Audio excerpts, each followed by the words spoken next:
Hi, I'm Cliff Roach, and I'm an alcoholic. See, you always have this thing at the beginning.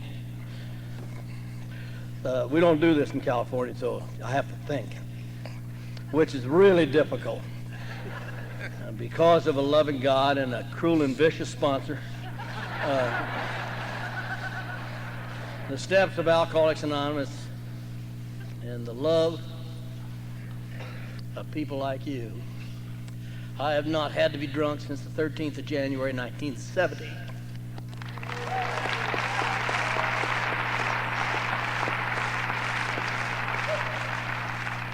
You can tell that just gets me excited as hell, huh?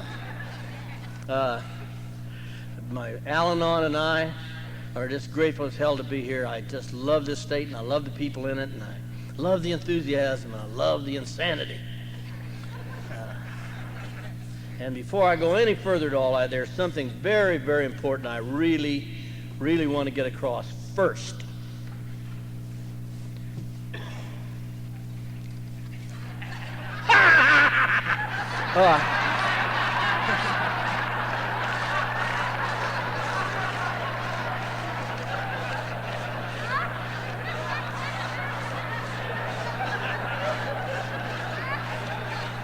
We just remember who's in goddamn charge here, shall we, huh?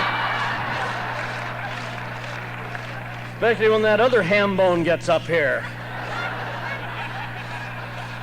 Marcel Marceau, when he gets up here.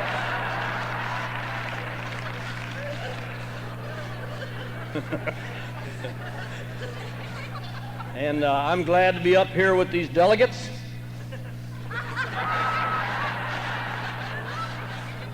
I'm one of those things called a past delegate. Oh, there's nothing more past than that, boy. And after you've been delegate, outside, fella. Now, the only thing that worries me is that most of the delegates I know don't laugh much, so don't pay any attention to them. If they go...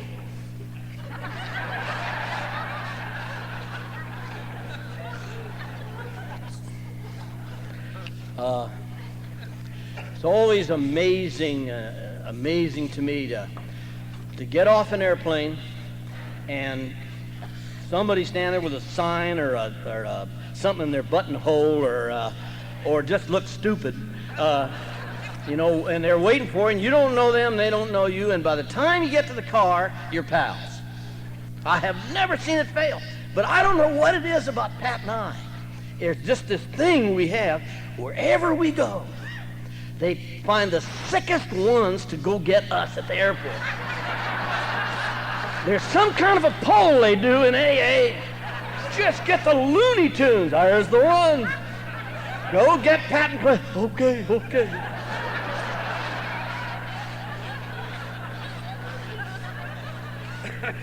But we are so grateful to Bob and Jan. Because they just treated us like royalty, and they have this little gal, Julie, who's visiting them, and she's from California, and she's helped us make it feel at home too, and of course this one here, Jim and Roberta, they've just been wonderful to us too, and their charming daughter, Tina, who told me earlier that at the dance tonight she wishes to dance with every single guy in Alcoholics Anonymous in this area. So she'll be standing next to me, so just come right on over.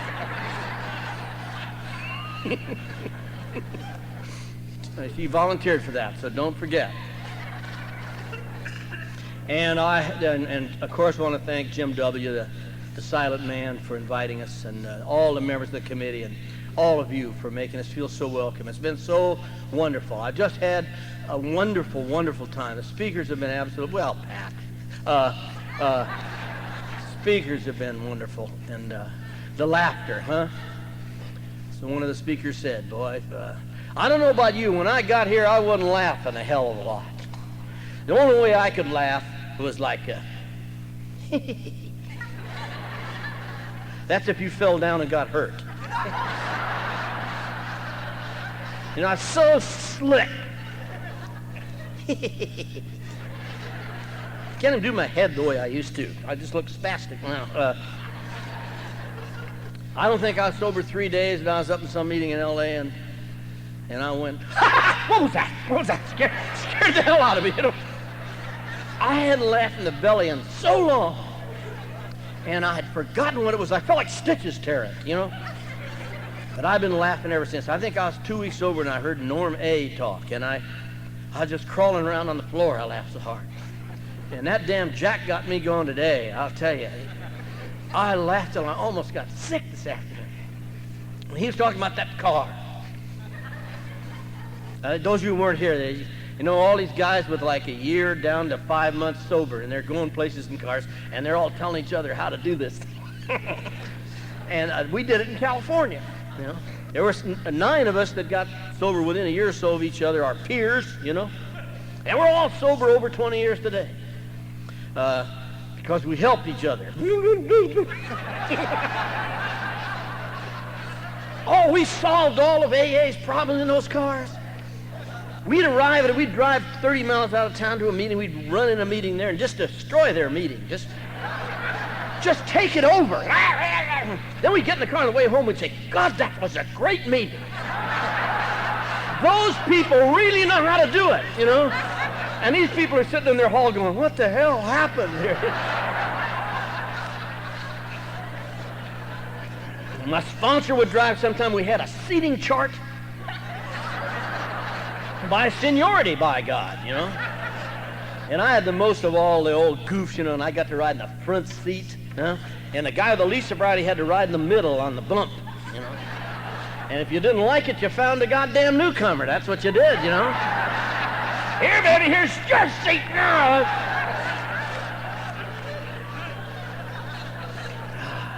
One guy got a big station wagon that had 2 seats facing back. And you got to know where the newcomers went there. Oh, the laughter in Alcoholics Anonymous. And Al-Anon, when we can get them laughing. Oh, don't you? I love to take a new Al-Anon and take him to AA speaker meetings. Oh, I love to do that. The guy says, yeah, and I fell in the Christmas tree and smashed all the presents. And everybody's laughing in this new Al-Anon.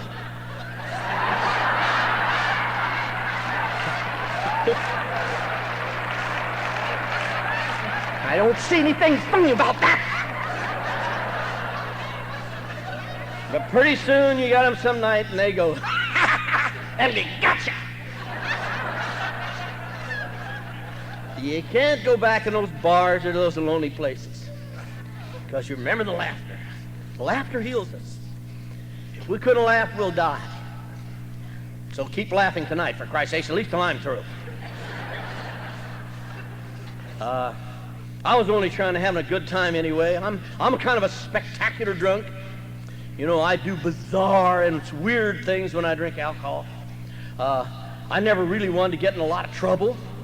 It just seemed to follow me everywhere I went. I was just trying to have a good time, weren't you? Uh-oh. I'm in deep shit now. I'm going to do this. Remember that? I used to, you know, shoot down about 7 or 8 shooters, huh? And these weenies that get up to these podiums and say, I never cared for the taste of alcohol. Would you care for the taste of these? I love the taste of alcohol. I love it, I love it, I love it.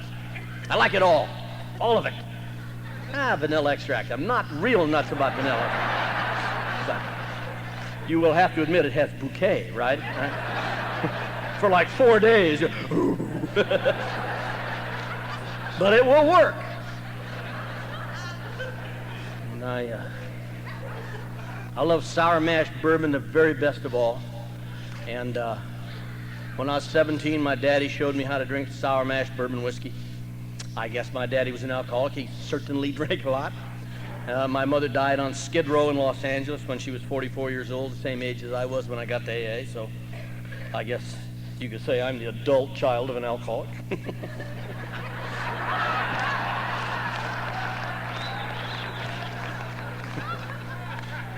They were Catholics too, but I never met an adult Catholic, did you?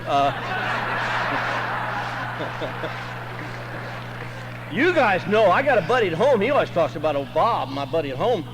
He's the adult child of Baptist. Boy, you guys don't know about that, huh? I'll take my parents any old day. You can't even dance. You can't even make love standing up. They'll say, "You're dancing, quit, quit." Recently, though, another guy and I, we're going to start the Adult Children of Amway Dealers.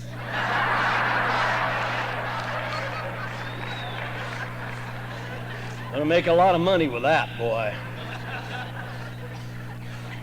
Well, my daddy showed me to take like a triple shot. A Yellowstone was our favorite, but we liked any sour, remember? And we just shoot that shooter down, you know, and just let it.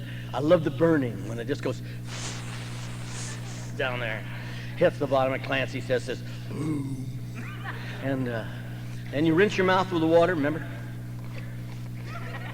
And you swallow the water, and then comes the best part, huh? You breathe out through your nose.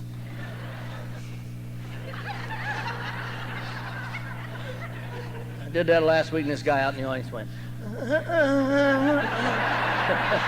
I said, "There's one right there." Oh, what a delightful flavor that is. Then I'd have 7 or 8 more of those. Then it was time. It's time to go out among my people. You were all out there waiting for me. And I got out among you, baby, and I had fun! You remember that, don't you? Fun! Only in an AA meeting they know what you're talking about, you know? I love to say that in an AA meeting. All their eyes glaze over. You know, they all go, yeah. A little slobber at the corner of the mouth. But you know what I mean. Fun! Getting the shit beat out of you, going to jail. Remember? Fun! Oh! Finding your car at the bottom of a ravine in the morning. Remember that? With you in it. Fun! Oh, I could not live without it. I couldn't resist it. Could you? I could not resist. Fun! I was like old Buck, that dog in the Call of the Wild. You know, I'd have one of those days. Remember those days we used to have? Oh, Jack was talking about that today. You know, when you were working for that turkey, and he just was on you, and he got you again, and you had to go all day without a drink, and I was married to her. They had all these long-haired, dope-bean children, and, you know, there was no gravity. The earth sucked. And, you know, and I'd make it through the day, and I'd just be destroyed. Old Jim would come by and say, "Come on, Cliff. Let's go have some fun."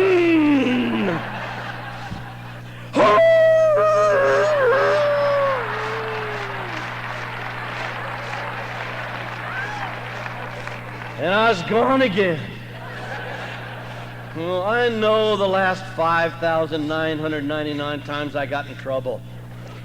But tonight, it's gonna be fun! You don't want to say it like that in an Al-Anon meeting. No, they're not real nuts about fun. They have fun. Oh, yes, we had lots of fun last night, didn't we, Cliff?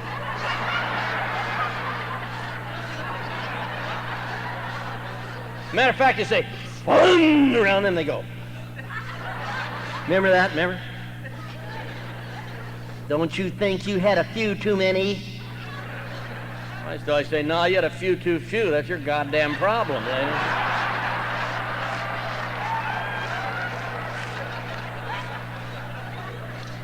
But I don't understand social drinks. I'm just like Jack.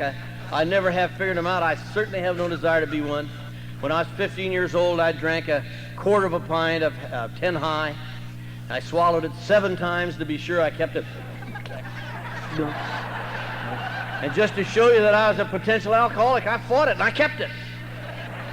And it went boom, and I stepped across the invisible line. I've never had a social drink in my life. I always drank as much as I could, as fast as I could, got as drunk as I could, and had as much fun as possible. I just don't understand social drinkers. I just retired last year after 34 years of school teaching. And all my ex-students got together and gave me a night that I will never, ever forget. They gave me a trip to Ireland, something I'd fantasized about my whole life. They said they all chipped in to send me to another continent.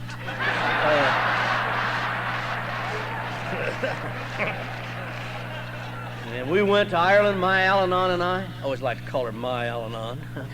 You know how they introduce us? Have you met my alcoholic? Sit up, boy. Sit up. Sit up. Tell them how long you've been sober.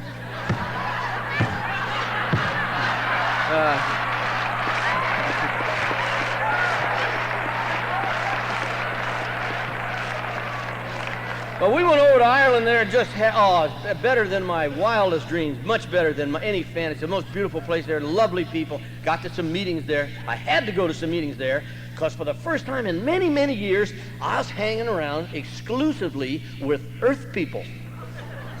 A lot of Irish people, too. Anyway, with the second night we're there, we're at this table. It's about the size of this table over here. And there were 12 of us at this table, and they put 3 huge, big crocks of wine at the table. Boom, boom, boom, they said. When those are empty, we'll fill those right up. They said, you can have all the wine you can drink. Imagine they said to us in our prime, huh? Nothing had grown around there for 1,000 years if they'd have done that with us. So I'm all ready, and I got my tea there. They didn't have any coffee. But anyway, they each drank, these 12 people each drank a glass and a half each. I know because I counted them. They had all this entertainment, Pat told me later.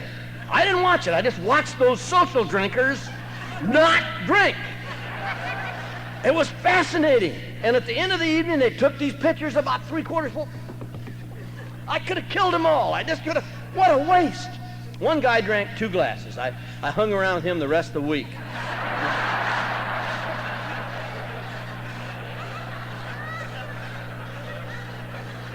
I don't want to drink like that. I don't think. I never did, so how would I know? Because that's not the way I drink, man. I get among my people. I love to sing, and I love to dance, and I love to fight. Probably a few of you guys identify. I had a little trouble with the fighting because I was no good at it, see. But I was raised in this Irish Catholic family. Really? Yes. One for us, you'd have these things in phone booths. And in my Irish Catholic family, the men were really rough and tough and hard to bluff, And I was this little weenie, and I had this back problem, big yellow streak down the middle of it, and but when I got enough in me, when I got enough to drink in me, I became brave. See, and I always thought brave and tough were synonyms. No. See, that's called the second step. That's insanity is what it is, because the moment I would get enough booze to be brave, I'd lose my muscle coordination. And I got seriously damaged many times. One time, 4 other guys and I came down from Bakersfield, California to Long Beach to have fun on a weekend, and I woke up in this flea bag hotel where we were staying, and I thought I was blind, see. I had bled face down on this pillow all night, and it dried. So when I come up, the goddamn pillow came with me, see. And I'm smothered in there, just complete panic, And there was a sink in the corner of the room, and this other guy and I, we threw water on this pillow. I damn near drowned then, But we threw water on this pillow, and we got it, semi-damp. Then we went.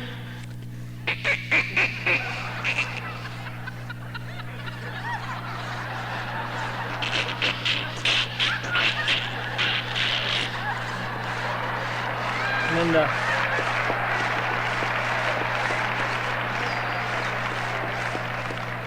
you smoking weenies downstairs, you don't know what's going on, do you?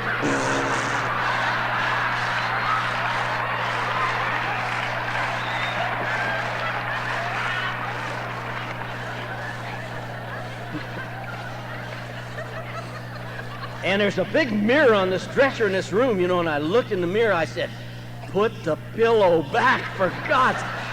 Oh, I look like Quasimodo.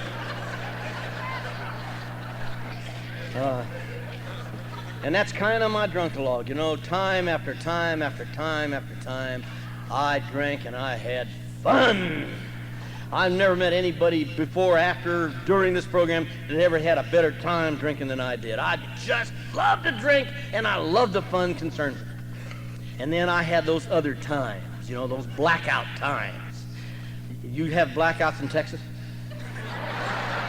But we had them in California. I had them. I never had a good blackout. Did you ever have a good one?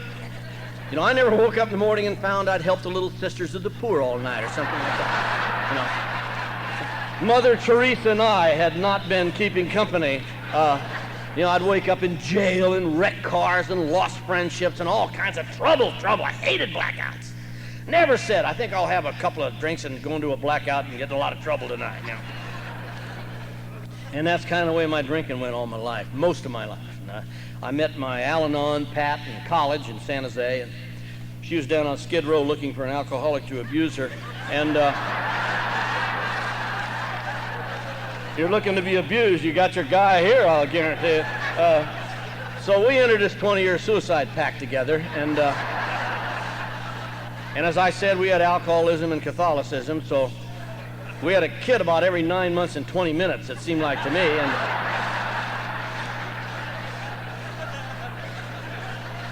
you know, a little while back, we were talking somewhere together. She talked Sunday morning. She got up, she said, he lies. He never lasted 20 minutes. Isn't that?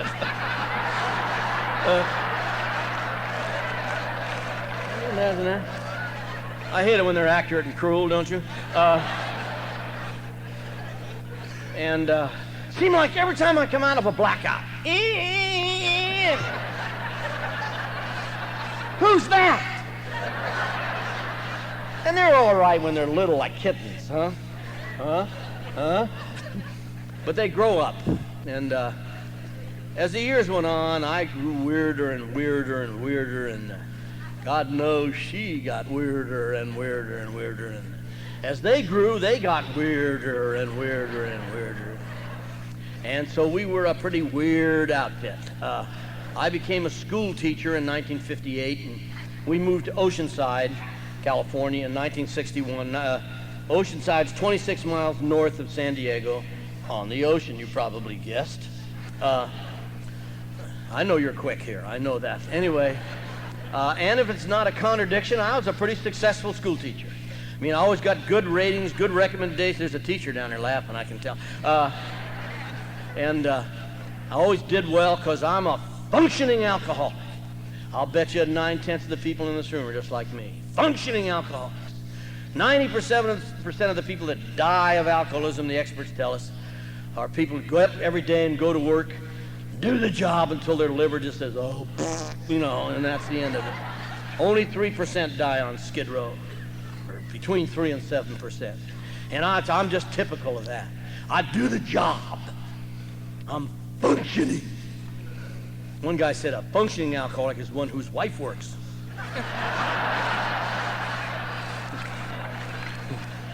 Since I retired, I like that. There's this Al-Anon out in California won the lotto. She was at work when she found out, God, she won millions, you know, and so she called home and the guy's getting well.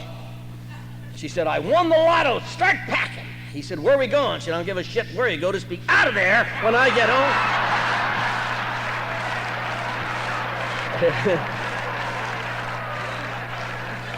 Al-Anon's like that joke a lot.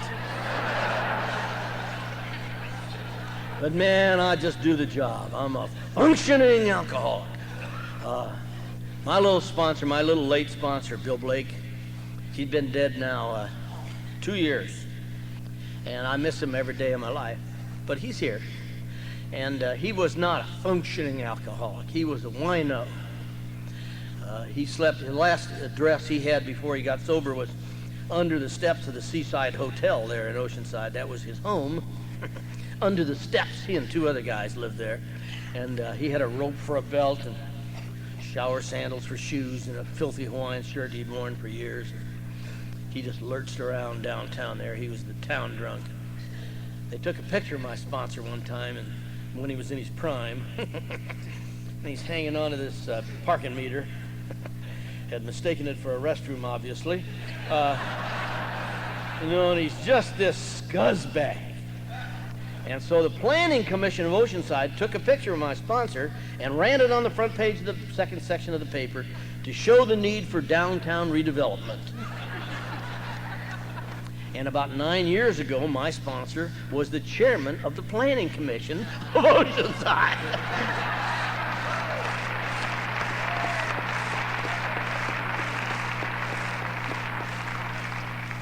And like many other guys in my area, we're all very grateful that that man was our sponsor. There's something about having a wino for a sponsor that gives you a whole outlook on life you never would have had.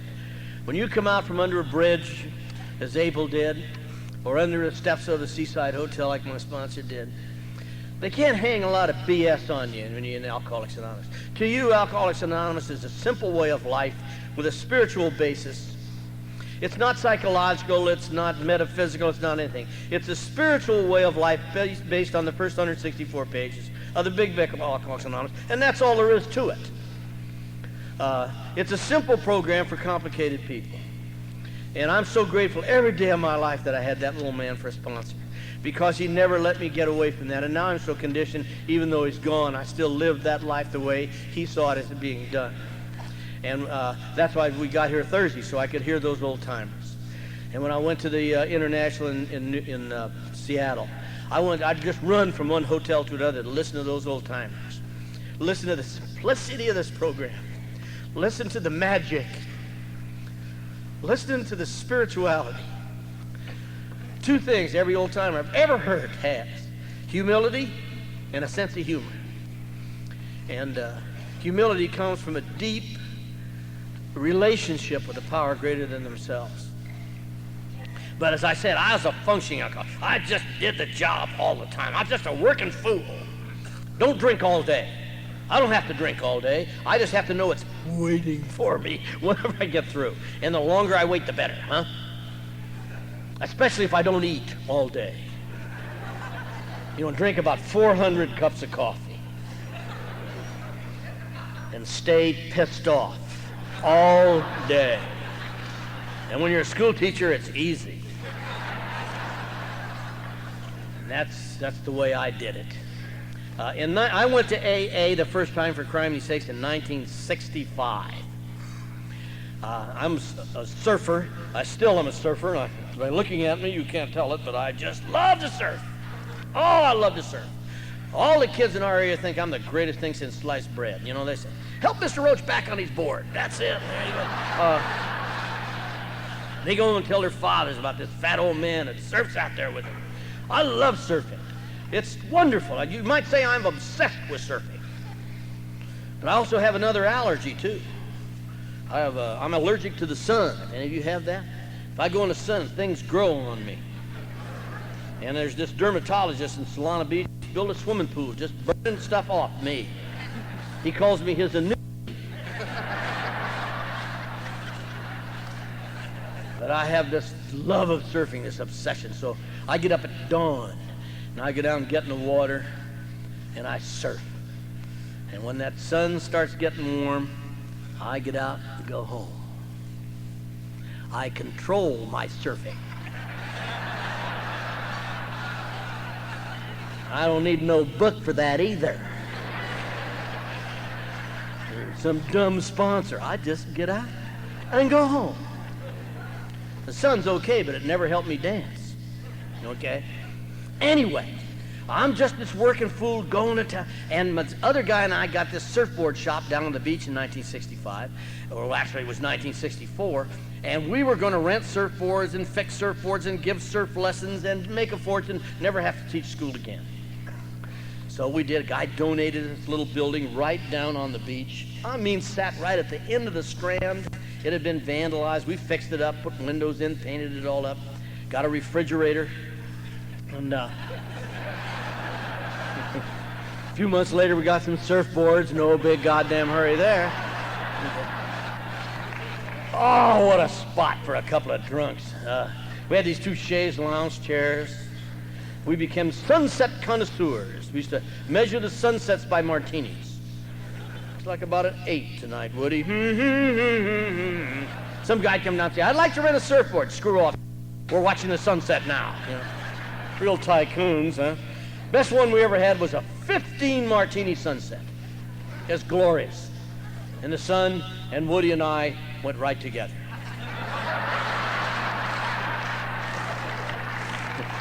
They found us in the morning with sunburned mouths. Remember that?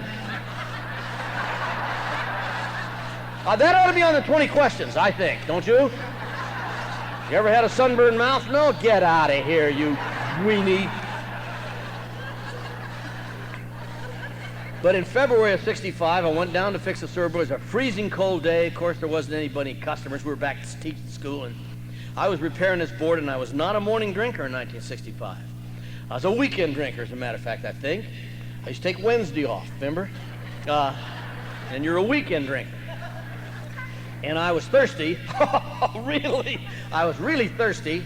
And I opened the refrigerator to get a Coke or something, and my pal Woody had been there the night before, and he left about this much vodka in a half pint, about a drink. And there was a whole bunch of orange juice in the refrigerator, and I thought, hey, a screwdriver would be tasty. So I mixed it up and drank it and went about my business. And about 20 minutes later, I'm standing on this board, and my mind talked to me. My mind still talks to me today, but I don't listen. You know, right? I have met the enemy. He lives here. All of them. In the schizophrenics, don't you? There's only 2 of them in there. Shoot, I could handle that if they were compatible. But one of them that morning spoke to me, said, what a filthy trick, Cliff. Shame on you. You finish Woody's booze off like that? You're way ahead of me. Why don't you go up the liquor store and get old Woody a pint? So I did. I was just a hell of a guy. That afternoon, I got old Woody a 5th. And I ended up drunk. I mean, drunk. Now, how often did we say that? I was drunk. I think I did that 3 times in my life. I was tight, a little smashed perhaps, had a few, had a couple, drunk. I said, there was a guy in L.A. one time, he was arrested on the Santa Ana freeway riding the wrong way on a bicycle. And the highway patrol somehow got him off alive. And they said, what the hell are you doing? Riding a bicycle on the freeway. And the guy said, what bicycle? See, I cut that out of the paper and kept it in my wallet. I kept it till it rotted. And she'd get on me. I'd say, drunk. You want to know drunk? God damn it. Take a look at this. That guy was drunk.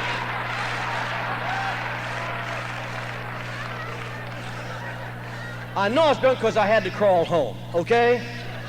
I wore out my trousers crawling home. And the next day I called the A&A. Only time I've ever come here with a decent motive, including this time. And old Sam came and got me Stan and took me to meetings. And they were small meetings in the Oceanside, Carlsbad area at that time. You know, little meetings with the bare light bulb. And it seemed to me this quotient of morons sitting around the table. They seemed to have the collective IQ of an orange to me. Now, I got to tell you right now, see, I've been educated way beyond my intelligence, okay? And I was a snob, okay? I remember about the 3rd day this one clown says, well, we keep it simple here.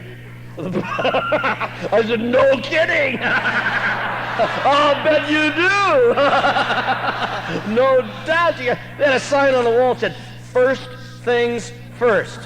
All right, all right. I always do 3rd things first, don't you? But what cinched it was the sign right next to it said, think. Oh, sure, I'll do that. Well, give me a pistol in the closet. Let me think a little while. Oh, it was just gruesome. And I talked to Jim, and he said that no newcomers in Texas whine and snivel. But I got to tell you, I whined and sniveled. I was a whiner and a sniveler. And I'd be at the meeting, and after about 10 minutes, somebody would say, hey, you're whining and sniveling.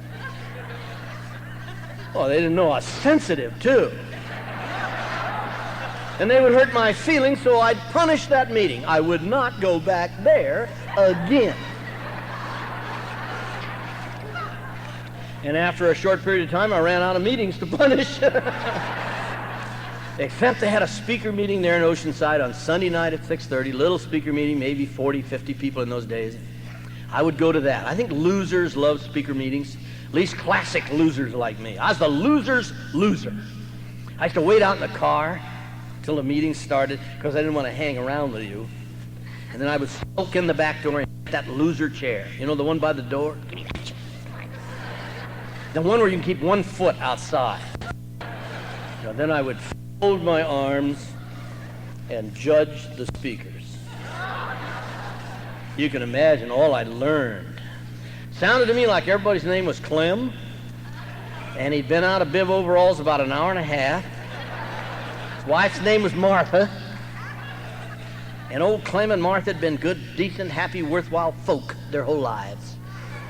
But old Clem and Martha had drunk too much. And after they'd drunk too much for a few years, it really started interfering with their lives. So they'd come here to the A&A, and they'd put the plug, and they had returned to being good, happy, decent, worthwhile folk again. Sounded to me like they had been rehabilitated. Now, in 1965, my hero was Eldridge Cleaver. He was a black militant terrorist, see? That's my politics in 1965. Blow it up, down. I didn't give a shit which, you know. It was for peace. And if you were for peace, I'd kill you. And I heard old Eldridge give this great talk. Oh, he's a great speaker. He could use that four-letter verb. He'd fit in AA today so beautifully. He could use it as a noun, an adjective, an adverb. I once heard him use it as a participle. You put mother with it, oh, no end what the man could do. He would fit in AA, and I hope he comes to AA. I saw in the paper the other day, did you see that? He's arrested for cocaine. Oh, I want to sponsor him so bad. Oh, if I ever see him come into a meeting, man, I'll knock everybody. I say, he's mine, he's mine. Oh, I want him.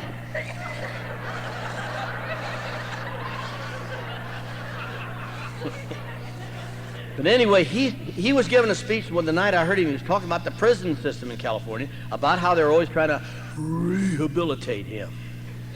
He says, you know what they'd never known? He had never been rehabilitated. See, you can't rehabilitate somebody who's never been rehabilitated. That's how I felt in AA. I don't know about you. It sounded to me like Clem and Martha at some point in their life, I've never been okay. And I know lots of people in AA are not like I am, but I sponsor a lot of guys who are. I've always been nuts. I was nuts when I was 4 years old. And I was hostile nuts. That's Jack was talking about. I used to stand on the speedway in Venice, California when I was a little, 4 years old. I can remember this. Wait for cars. Like a little soldier at his post. A car would come, I'd go. And I'd wait for another one. Didn't know how to do this yet, you know. The people drive along there and they say, oh, look at the little boys. I want them. Hey, that's the way I lived my whole life. I lived on the edge of psychosis. just hanging on the edge. And when I was 15 years old, I swallowed some alcohol. And it made it possible for me to get by in the world. See, in my case, all my life, I had right here in the middle of me, I had a black ball. It wasn't smooth like a ball, it was hairy, like a meteorite with hair. And it was black, and on a good day, it was about the size of a softball, and on a bad day, it was like a goddamn bowling ball. And it ruled my life, that black ball in the middle of me. Everything I ever did my whole life, I did because the black ball made me do it. Now I know that black ball to be fear, nothing else but fear. Hey, I could fool you. I could show you rage. I could show you macho. I could show you physical violence.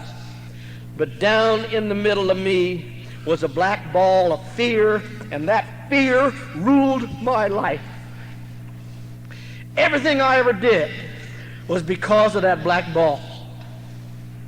But when I drank alcohol, after I drank about 40 minutes, something happened to me.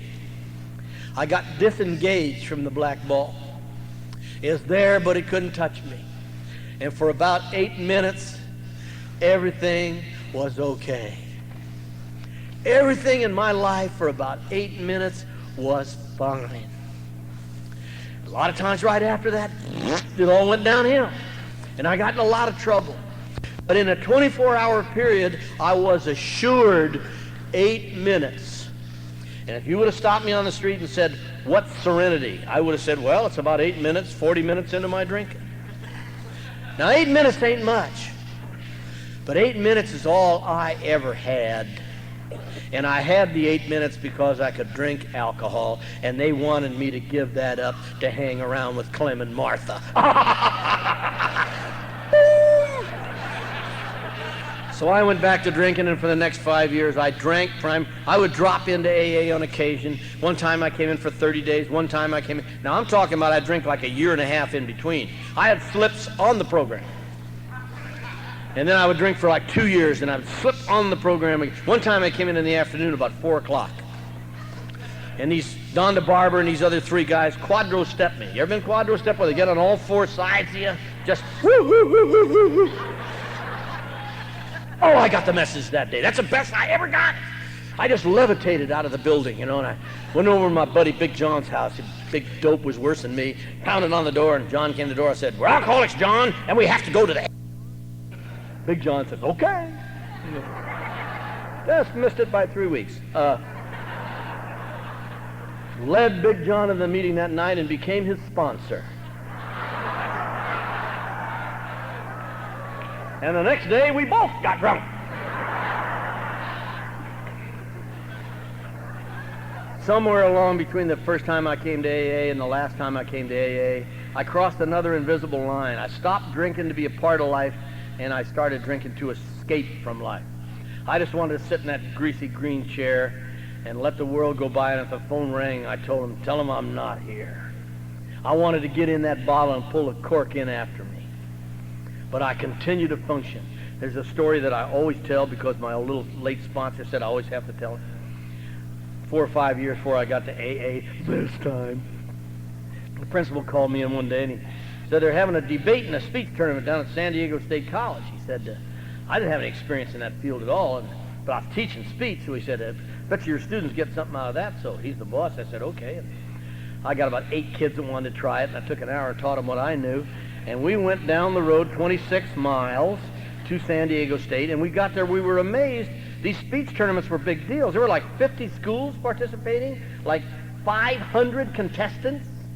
All the boys had 3-piece suits and ties on. They looked like delegates, for Christ's sakes. Some delegates. Yeah, you'll buy it. And we were in Levi's. We didn't know what the hell was going on. We got slaughtered. They butchered us. We didn't win a round. I'm kind of drunk you are, but I don't care to lose. And I'm steamed anyway, and I go into Coach's room, and there's about 20 of them in there, and they're all pals. You know how we love that? And they snubbed me, it seemed to me. So I hung around all day so they could snub me longer. You know how we are. And one guy there really irritated me. He had a lot of hair. That bothered me right away. one of those gray manes, you know, kind of like this guy in the front row here. Looked like 9 barbers worked on it to get it right, you know, and he had about a $700 suit on. And the other coaches did this when they went in front of him. And about 2 in the afternoon, this jerk suddenly turns to me and says, "Where are you from?" God, I was grateful to be spoken to, you know. I said, "Oceanside." He said, "Oh, where's that?" 26 miles up the road. Where's that? I never forgot that guy for the next 4 or 5 years. He gave me a resentment. I went back to old Oceanside High, and I built a speech team. They say we don't have willpower. I built a juggernaut speech team. I built the goddamn speech team you ever saw. Man, I worked 9:30, 10 o'clock every night. I'm in people's faces, screaming, spitting. I told you tonight, strike. And one reporter said to this student of mine one time, said, "What's the secret of your coach's success?" The kid said, "Terror." Oh, man, that's hard work, to make 50 people do what they don't want to do. And I told you I don't drink all day. But you can imagine what I was like at the end of the day. I mean, the nerves hung out the ends of my fingers that far. My brain was too big for my head. And every muscle in my body was just not enough. I'd look like Frederick March, you know. But in the glove compartment of the car, waiting for me all day, was a half a pint of hot vodka.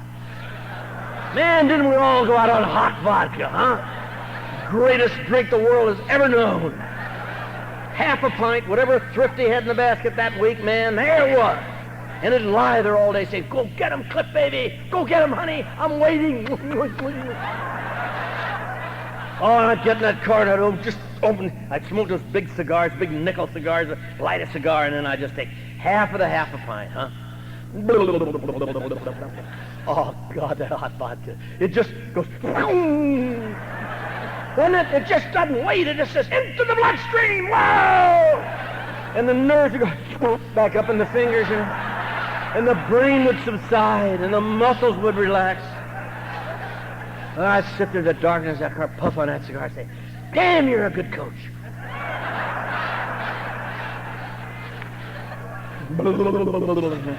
You took every psychiatrist on earth, put them in the end, they could not do me 1/1,000,000th the good of a half a pint of hot vodka, huh?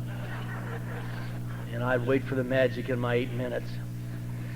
And I'd reach for just as I'd reach for the ignition keys to start the car, I'd think about that gray-haired son of a bitch down in San Diego.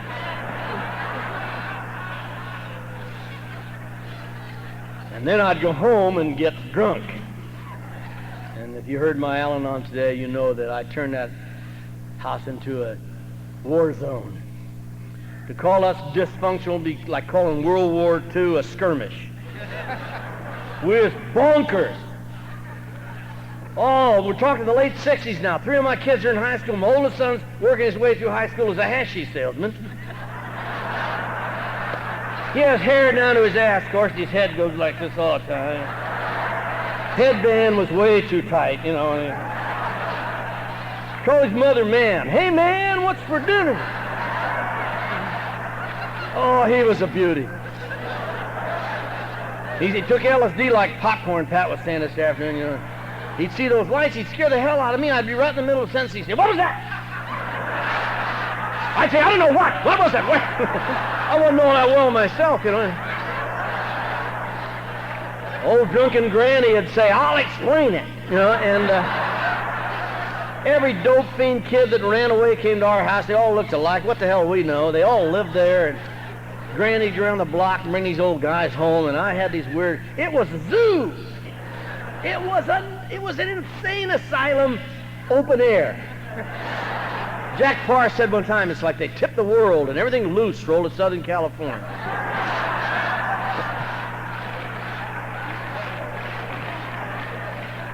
Old Jim hung onto a tree, I'll guarantee you. You had him there. I always said they tipped Southern California, everything loose rolled our house, you know.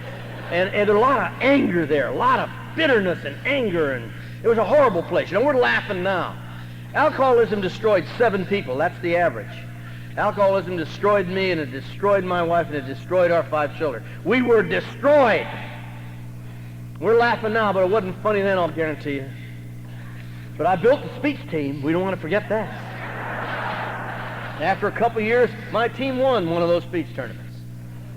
But I say anything to the gray-haired guy, wasn't time yet. We know when it's time, don't we?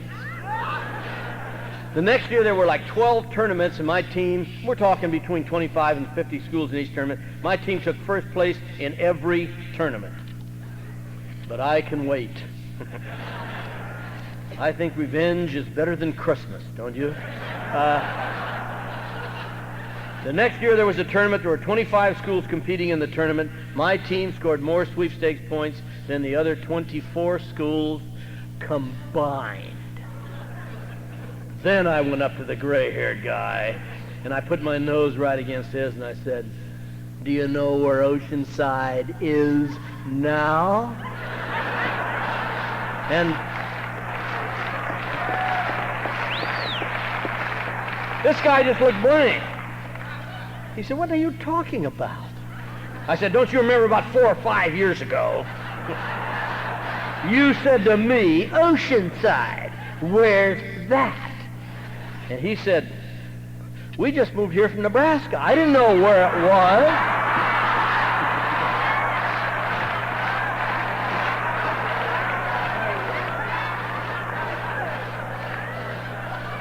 That's the story of my life right there. This guy's down in his bed in San Diego for 4 years. I'm up in Oceanside. "I'll get you, you dirty..." He didn't even know it. And I wish I could tell you I'm altogether different from that today, but I'm not. You know, I'm willing to grow along spiritual lines, and I have. But a year or so ago, we were up in L.A., my Al-Anon and I were on a freeway there, and some guy comes over 9 lanes just to cut me off.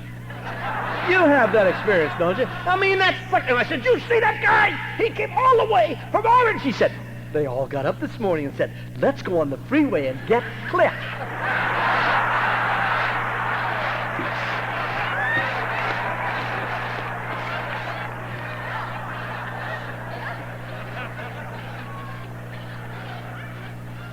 Right after that, we had one of our main events. The neighbors would come to miss so much.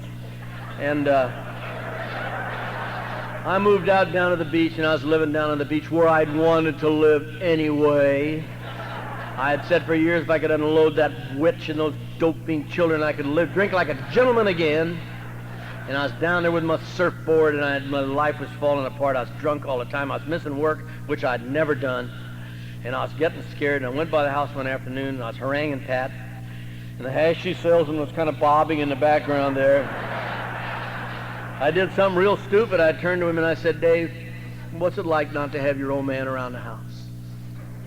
And he looked me right in the eye and he said, "It's beautiful." And that was my bottom. I didn't know it right at that moment, but that was the end.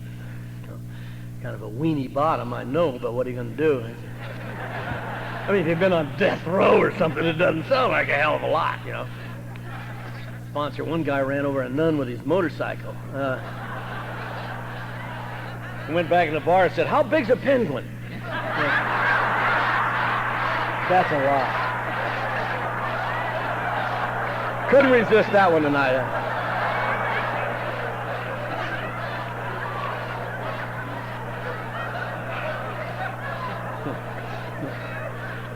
I went back to that dump on the beach, and I whined and snivelled, and I ranted and raved, and I screamed and hollered, but I did not take a drink that afternoon. And that's very significant because it had been a long time. And I went out on the screen porch, and I watched the ocean, and I watched the most beautiful sunset that I have ever seen. And as the sun was going down into the water, I had what everybody in this room has had, that moment of clarity that our big book talks about. I just had an opportunity to see me. To see what I had become. You know, I never liked me my whole life, but I had maybe 3 or 4 things about myself all my life that I had respected. And I realized as the sun was going down that evening that I had traded in those 3 or 4 things about myself that I had respected for the privilege of drinking sauce. And I went in the bedroom and I dug out the big book of Alcoholics Anonymous, which I had read in one of my travels through the program. Being an English teacher, I thought it was poorly written. And I read that book for 3 days and 3 nights. I called in sick. I didn't go to work. I ate a little bit. I slept some. And I read that book. And I read all the stories. And if you're new, I urge you to read all the stories. I read it cover to cover. I especially loved the Professor in the Paradox, which was in the 2nd edition, another egotistical school teacher. He rang my bell. And on the 13th of January, 1970, at 3 o'clock in the morning, I was on page 63 again. And if you're new, on page 63, there's a little prayer, which is step 3. And it seemed like it would be a good idea in my befuddled condition that if I would just kneel down on that filthy linoleum floor on that dump on the beach, and if I just read that prayer out loud to myself. And that's what I did. I read, God, I offer myself to thee to build with me and to do with me as you will. Relieve me of the bondage of self. And I looked up the word bondage one time. It means slavery. Relieve me of the bondage of self. I don't know what you were like, but I knew all my life what was wrong with me. I was not loved enough. And I wasn't. A lot of people tried. Lots of people tried. My drunken parents tried. God knows my wife and my children tried. My students tried. Lots of people tried to love me. Lots of people did love me. But see, what I never knew about me was, you ain't got enough. There isn't enough. I'm the black hole of lovedom. You know, it just goes. You got everybody in the world together said, let's love Cliff. Everybody in China, everywhere. And everybody went, yeah! I'd say, is that it? That never was my problem. My problem was I never loved enough. My problem was I never loved at all. My problem was I didn't know how to love. My problem was I was incapable of love. Little Peggy M. from Nebraska says it best. She says that alcoholism is the only prison where the locks are on the inside. And the first time I heard Peggy say that, I just about fell off my chair, because that was my life story. Before I was 4 years old, I built a prison, I guess, to keep you out. It doesn't matter what. I'm not looking for psychological reasons. I built a prison with big, thick walls, and I lived in there. And Alcoholics Anonymous has given me 12 keys, if you don't mind a speech teacher's analogy. Alcoholics Anonymous has given me 12 keys to let me out. And my sponsor said, since you're a brilliant intellectual, we numbered them for you. And I use those keys and I'm out. And I'm able to love. And that's it. Of course, every great philosopher that ever lived said the way to be happy is to love. Well, maybe not Nietzsche, but almost every philosopher who ever lived said the way to be happy is to love. And I had to learn it from an electrician. But I learned it from that little man. See, my little sponsor, you know, that night, how much time I got? I went over to his house that night. Time flies when you're having fun. Yeah. I knocked on my sponsor's door that night. And I'm a 5-year loser, an arrogant, obnoxious loser. The porch light was out, and I was standing there in that porch, and that's what I accomplished for myself in my life. I was 44 years old, and I got myself to my sponsor's porch alone. Nobody gave a damn about Cliff Roach. And Margie, Bill's wife, opens the door, and she sees me. I have never seen anybody so glad to see me. I mean, the lady just glowed. She said, Cliff! Oh, come in. In the house I go. She pours me the first of 8 trillion cups of coffee. She said, oh, this is so nice. She said, Bill's been crazy lately. He's had nobody to work with. This is wonderful. In about a half hour, Bill comes in and says, Cliff, oh, God, man. You know, in about a half an hour, I'm thinking, anything else I can do to help you folks out, well, I'll be glad to help any way I can.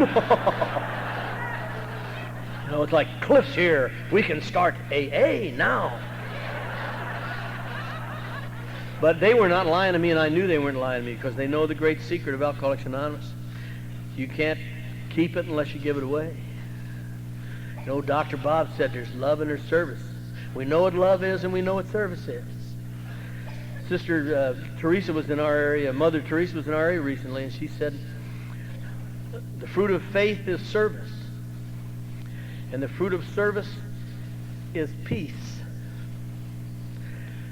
I will comprehend the word serenity, and I will know peace. See, but my sponsor knew me. He knew I was incapable of loving. You know what he made me do? He made me do loving things. He didn't ask me if I wanted to either, by the way. He would make me stand at the door. Any of you get that? I'm Cliff. What's your name? As if I really give a shit. He made me go on 12-step calls with him, you know. He made me make the coffee. There was a guy named Al who I hated. And every time I had a nervous breakdown, he made me go and drive Al to the meeting. And Al was a bigger butt than me. And I'd drive Al to the meeting and listen to blah, blah, blah, blah, blah. We'd make the coffee and we'd set up and we'd have the meeting, and Al and I would set, we had real cups in those days. Al was so shaky he had to just put his hands in the water to get the cups clean. But I could drive. You know. And I'd drive that boob home, listen to him, blah, blah, blah, blah, blah. And I'd let him off and I'd feel good. And I'd wonder why. And after a year or so, it dawned on me that all the things that I was doing in AA were making me well. My thoughts are of no value to me. My emotions are of less value to me. It only matters what I do. And these people on my left here know exactly what I mean. They know what I mean. They know about service. If you ever want to do something, work your butt off, and still piss everybody off, be a delegate. And one time when I was delegate, I remember, those ungrateful jerks, I thought, I think I'll just resign and let AA fall apart. And then my voice inside said, why are you doing it? Oh, yeah, that's right. Same reason I do everything else, so I won't have to die drunk. I grew to love dirty newcomers. I love to go look in a newcomer's eyes, don't you? You want to see where you came from? Go look in a newcomer's eyes. And I take those guys to a meeting, and that night after the meeting, the power's in their eyes. And people say, I don't understand the spiritual part of this program. Oh, is that right? You watch the light come on in people's eyes. I know what those eyes look like. I know what newcomer eyes look. That's what my eyes looked like when I was 4 years old. Lack of power was my dilemma. And I sponsored these guys, and I got to see the light come on in their eyes, and I got to see them come in here and get cleaned up, see them get back and be citizens again, see them passing the message on, see them become happy, joyous, and free. I wouldn't trade that for anything in the world. You know, I told my sponsor when I was new, what the hell am I going to do about the black ball? He said, go get Al and take him to the... You know, and I gave love away long enough, and it's like love dissolved the black ball. It's there. It's about the size of a BB. Some days like an agate. And every time that I let this program slide a few days, it grows a little bit, and my head says, hey, Cliff, remember the 8 minutes? Ooh. I get busy again, okay? And the black ball, as far as I'm concerned, I don't have to worry about it anymore. Did you ever try to pay AA back? Jack was talking about that. You know, go to the office and say, let me have the first newcomer that comes. You take the guy on, he pukes on your shoes, and then whatever, you know. And at the end of the day, you owe AA more than you ever did. You know, I can't pay AA back. It's too much.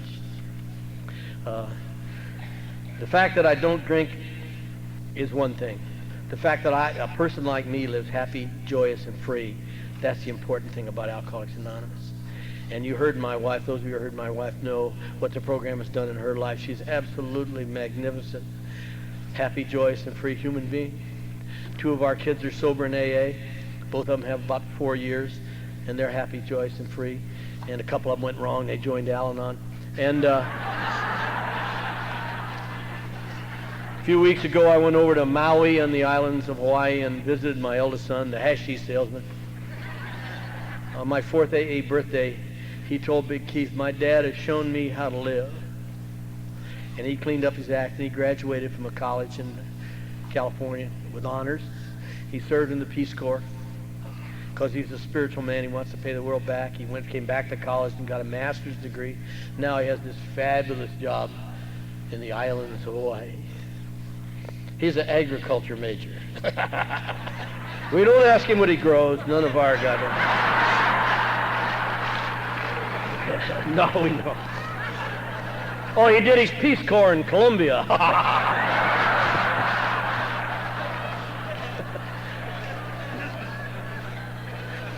And when I was over there visiting him a couple of weeks ago, took me to the airport. He put his arms around me and held me to him.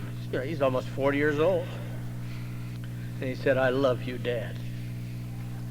And that's the kid that said it was great not to have me around. And that's what Alcoholics Anonymous has done for me. And that's what Alcoholics Anonymous will do for you. And I hope you find it. Thanks.